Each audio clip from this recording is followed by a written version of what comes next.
बा सेनापति सृष्टि कर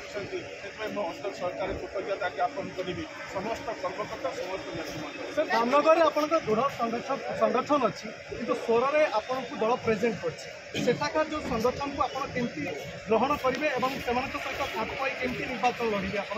निश्चय चैलेंज तो सब चैलेंज नहीं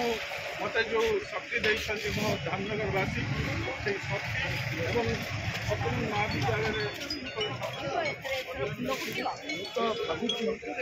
जगन्नाथ आशीर्वाद से धर्मर जय हम भारतीय जनता पार्टी प्रधानमंत्री ग्यारंटी शक्ति को नहीं साधारण लोक सौरवासी निश्चय मोर हृदय सहित आंतरिक अभिनंदन ज्ञापन करी आशा रखे भाव में छात्र संसद सभापति से भाव में